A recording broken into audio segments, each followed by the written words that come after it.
Hey everyone, welcome back to my channel. Today we will be making sesame balls. These are the ingredients that we'll need, so it's not a lot. However, you will need a lot of oil because we will be deep frying this. These ingredients over here are for the black sesame filling, and these over here are for the dough. That's actually glutinous rice flour. Very simple looking. Hopefully it's not too hard to make. We will soon find out. Without further ado, let's begin. The first step that we'll do is make the filling. So we're going to pour in half a cup of black sesame seeds, 3 3/4 teaspoons of sugar, the 1.5 teaspoons of peanut oil. I don't have peanut oil, so I'll see how this tastes with normal oil. Okay, then we'll blend it up. We're going to pour the black sesame paste into a bowl, and then once we do that, we can mash it and add more oil so that way it's stickier. Also, in the video, it made it look like it was really easy to grind all the black sesame seeds together, but the blender, yeah, it's like protesting. It forms a little tornado around the blade. Okay, so we got it in here, and we're going to mash it a little while putting in the extra oil.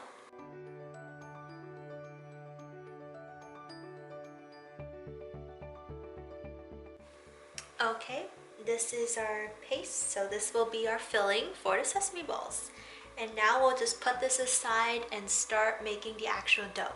Pour in 2/3 a cup of hot water into a bowl and pour the sugar in, so that way the sugar will dissolve. And then plop the sugar right in. It looks like a sandcastle, eh? Then we're gonna have to mix it until it fully dissolves.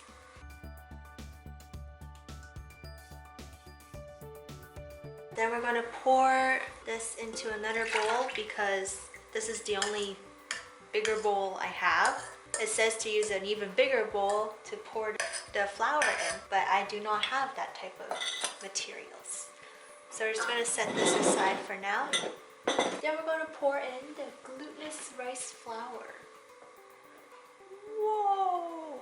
Okay, so what we're going to do is we're going to form a well in the middle, and then pour the sugar in, and we're just going to stir it until it's fully combined and it does not stick to the sides of the bowl. So there's our well. We're going to pour this in. Ta-da. And now we're going to stir.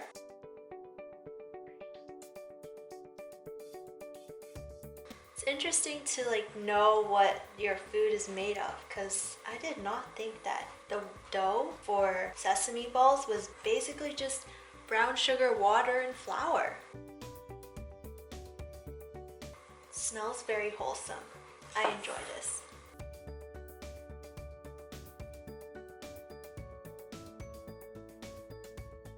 Okay, looks like it's not sticking anymore, so that's good.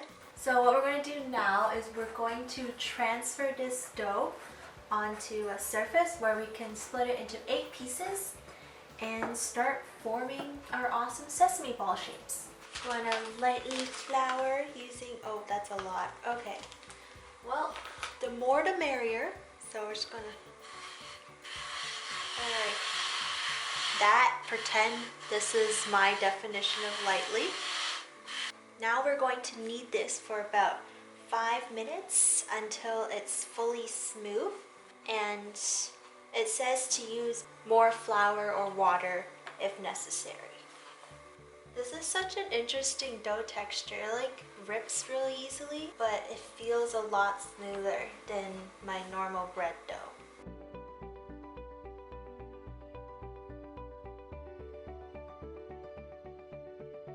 We get to divide the dough first. So we're going to divide it into 8 pieces because that's how many servings this is supposed to make.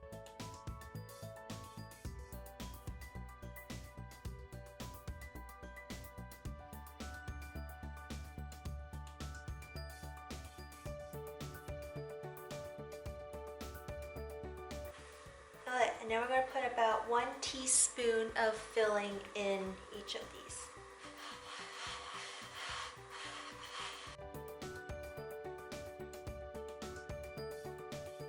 And then in about 1 teaspoon.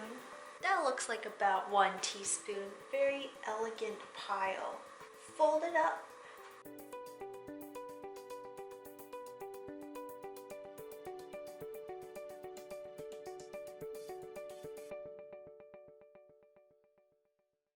I think I sealed it pretty well, even though the filling was off to a rough start. At least it looks like it is contained. Repeat the same process.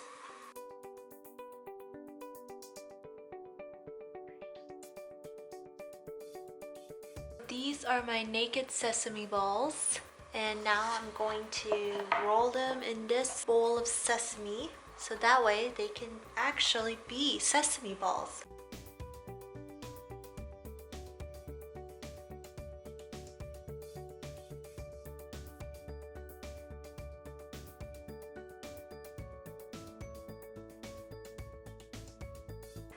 As you can tell, they have gotten bigger and look more like sesame balls, so I'm super excited.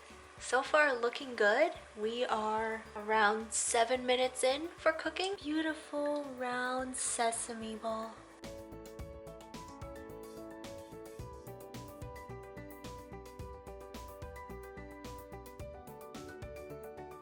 I'm trying to roll it around to prevent it from deflating as much. According to Google, that should help you. Cool, so they're on the cooling rack. So I'm still trying to roll them around a bit. Give it a nice roll. Yeah, so I'm just going to babysit them until they're cold because the other half really died because I did not look after them well. The thing is, they didn't say any instructions to do this. I had to Google it separately, which is also why it did not turn out as great. But aside from that, the whole cooking instructions and making it was pretty simple and straightforward. Ta-da! So you can see the filling here, and this part is really sticky and the sesame seeds give it a bit of a crunch. So I consider this recipe to be quite a success. Ta-da!